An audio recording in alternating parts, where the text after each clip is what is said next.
কিন্তু অনেকেই সেই বিষয়ের কথাকে গুরুত্ব দেয় না। সেটা হলো যিশু বলেছিলেন, লোটের স্ত্রীকে স্মরণে রেখো।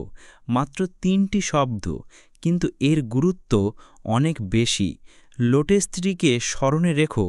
কেন লোটের স্ত্রীকে স্মরণে রাখব? তার কারণ আমরা পাব আদিপুস্তক তার ১৯ অধ্যায়। আদিপুস্তক তার ১৯ অধ্যায়ে আমরা দেখতে পাই ঈশ্বর সদম এবং গমোরাকে বিনাশ করার সিদ্ধান্ত নেয়। যে সদম এবং গমোরায় আব্রাহামের ভাইপো লোট থাকতেন, আর ঈশ্বর লোটের কাছে তার ২ স্বর্গদূতকে পাঠিয়েছিলেন যাতে তারা যেন লোটকে বলতে পারে সদম এবং গমোরা থেকে বেরিয়ে যেতে, কারণ ঈশ্বর সেই ২টি শহরকে নষ্ট করতে চলেছে। কেন? কারণ সেই শহরের মধ্যে পাপ অনেক বেড়ে গিয়েছিল। সেখানকার মানুষেরা ব্যভিচার করত, মূর্তি পূজা করত, এমনকি পুরুষের সঙ্গে পুরুষের সম্পর্ক এবং বাড়ির সঙ্গে নারীর সম্পর্ক, এমন অনেক প্রকার জঘন্য পাপে তারা লিপ্ত ছিল।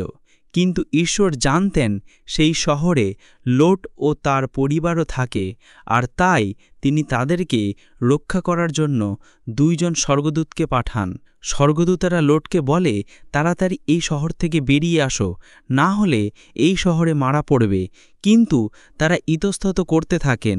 তারা ইতস্তত করছে দেখে লোট তার স্ত্রী এবং তার ২ কন্যার হাত ধরে স্বর্গদূতেরা সেই শহর থেকে তাদেরকে বের করে দেন। এইভাবে সেই শহর থেকে তাদেরকে বের করার পর ঈশ্বর তাদেরকে আজ্ঞা দিয়েছিলেন, যাওয়ার সময় তোমরা পিছনে মুড়ে তাকাবে না। আদিপুস্তক তার ১৯ অধ্যায় ২৪-২৬ পদ। কিন্তু এটা বলে লোট একজন ধার্মিক ব্যক্তি ছিলেন, আর ঈশ্বর তাকে ভবিষ্যতের আঘাত থেকে বাঁচাতে চেয়েছিলেন। সেই জন্য ঈশ্বর তাকে সেই জায়গা থেকে বের করে আনার জন্য আগে থেকেই ব্যবস্থা করে নিয়েছিলেন নিজের স্বর্গদূতদেরকে পাঠিয়ে। কিন্তু লোটের স্ত্রী বড় ভুল করেছিল।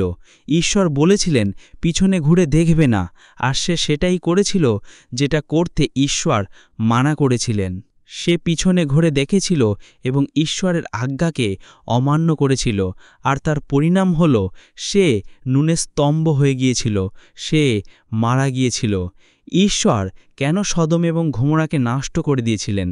কারণ সেখানকার মানুষেরা জঘন্য পাপে লিপ্ত ছিল, তারা মূর্তি পূজায় লিপ্ত ছিল।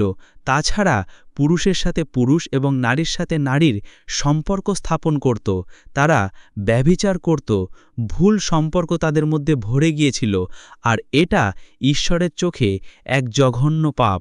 আর সেই পাপ অতিশয় ভারী হওয়ার জন্য ঈশ্বর তাদেরকে নষ্ট করেছিলেন। আকাশ থেকে আগুনের গোলা সেই শহরের উপরে এসে পড়ল। লোটের স্ত্রীকে স্মরণে রেখো। যিশুর এই সাবধান বাণীটি সদ্দুকীয় ফরিসীদের নয়, কিন্তু তার নিজের শিষ্যদেরকে তিনি বলেছেন। আব্রাহামের সময়, লোটের সময় তেমন কোনো প্রচারক ছিল না। সেই সময় কোনো বাইবেল ছিল না, ইউটিউবের কোনো ভিডিও ছিল না। সাধারণ ভাষায় বললে ঈশ্বরের জ্ঞান খুব সীমিত লোকের কাছে ছিল। লোকেরা অন্ধকারের মধ্যে ছিল, মানুষেরা পাপে ডুবে ছিল। ছেলে ছেলের সাথে মেয়ে মেয়ের সাথে সম্পর্ক তৈরি করত। সর্বশক্তিমান ইহোবার পিছনে না চলে বাকি সমস্ত পাপে তাদের জীবন নিযুক্ত ছিল। এমনকি অনেক লোকেরা ইহোবা ঈশ্বরকে জানতেও না। আর সেই সময় অন্য কোনো মানুষের কাছে এত পরিষ্কার সাবধানবাণী বা পাপ থেকে ফেরার কথা বলার কেউ ছিল না। কেবল লোটের পরিবারের কাছেই তা ছিল। ঈশ্বর স্বয়ং তার স্বর্গদূতকে পাঠিয়ে লটকে বলেছিলেন, আমি এই শহরকে নষ্ট করব, তোমরা এই শহর থেকে বেরিয়ে যাও। স্বর্গদূত নিজে তাদের বাড়িতে এসে ফেস টু ফেসভাবে তাদের সাথে কথা বলেছিলেন। আর লোটের স্ত্রী এই সমস্ত কিছু দেখেছিল, লোটের স্ত্রী এই সমস্ত কিছু শুনেছিল, তবুও লোটের স্ত্রী ঈশ্বরের আজ্ঞাকে অমান্য করেছিল। লোট আব্রাহামের ভাইপো ছিলেন, আর আমরা জানি আব্রাহাম ঈশ্বরকে কতটা ভালোবাসতেন। এমনকি আব্রাহামকে বিশ্বাসের পিতা পর্যন্ত বলা হয়েছে। লোট নিজেও একজন ধার্মিক ব্যক্তি ছিলেন। তার ঘরে হয়তো প্রার্থনা বা আরাধনা বা ঈশ্বরের প্রশংসা হতো, কিন্তু তবুও লোটের স্ত্রী ঈশ্বরের সাবধানবাণী শোনার পরেও পিছনে মুখ ফিরিয়ে তাকিয়েছিলেন। স্বর্গদূতেরা ঈশ্বরের কাছে রয়েছে।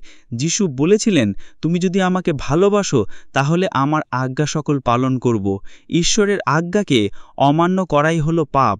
লোটের স্ত্রী ঠিক এমনটাই করেছিল। সবকিছু শোনার পর, সবকিছু জানার পরেও সে ঈশ্বর থেকে দূরবর্তী হয়ে গিয়েছিল, যার ফলে সে লবণে স্তম্ভ হয়ে গিয়েছিল। যে পাপ থেকে ঈশ্বর তাকে হাত ধরে বের করে এনেছিলেন, তার মন সেই পাপের মধ্যে পড়েছিল।